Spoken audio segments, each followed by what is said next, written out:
Le vendredi 24 octobre 2025, le marché Samba situé au lac Bleu Charbonnage a accueilli la signature officielle des contrats de partenariat entre le groupe d'intérêt avicole et plusieurs éleveurs et planteurs gabonais. Une étape majeure pour le développement de la production locale. Les signataires rejoignent le club des 300 producteurs gabonais, partenaires du GIA, bénéficiant d'un accompagnement technique, d'avantages commerciaux et d'une meilleure visibilité. Voilà, je vous présente ici Onkom. Onkom qui veut dire en langue fon la force, la vivacité ou la grandeur.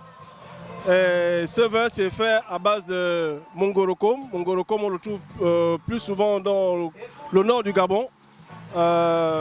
Donc Mongorokom c'est un Mongorokom arrangé ce vin. Voilà, avec beaucoup d'ingrédients et de plantes naturelles. Et c'est aussi médical. C'est une opportunité qu'on nous offre de pouvoir venir présenter nos produits.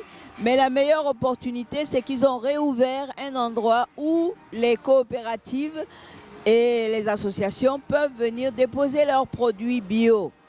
Le Gabonais doit manger bio, doit manger sans aucun produit chimique. Et on va y arriver, je vous promets. L'événement s'est tenu dans le cadre de la foire du marché Samba, dédiée à la valorisation du Made in Gabon. Bananes, production transformée et innovation agricole étaient à l'honneur dans une ambiance conviviale. Est-ce qu'aujourd'hui, nous n'arrivons pas à produire du poulet en local?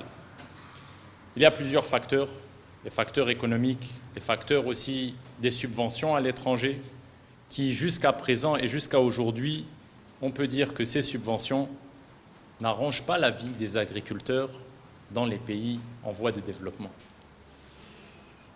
Est-ce que ça veut dire que c'est impossible? Non.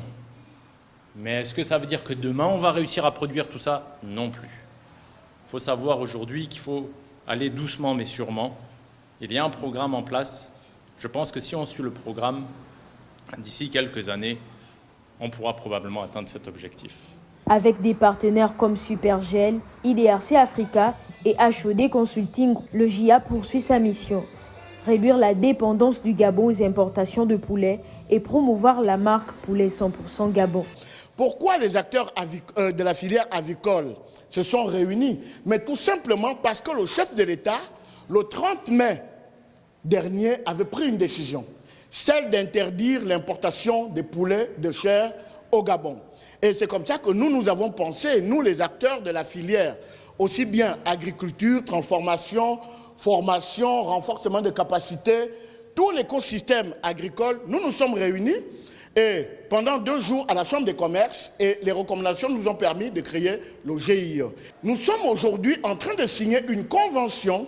Cette convention va nous permettre de lancer le véhicule, démarrer le véhicule qui va permettre au GIE de travailler avec l'ensemble des agriculteurs, avec l'ensemble des éleveurs dans un cadre formalisé. En fait, notre rôle en tant qu'entrepreneur, c'est de répondre à l'appel du chef de l'État, répondre aux engagements du gouvernement. Pour les partenaires de l'événement, soutenir les producteurs locaux, c'est investir dans l'avenir du pays. Une journée de signature, de découverte et un espoir pour une filière avicole nationale en pleine relance.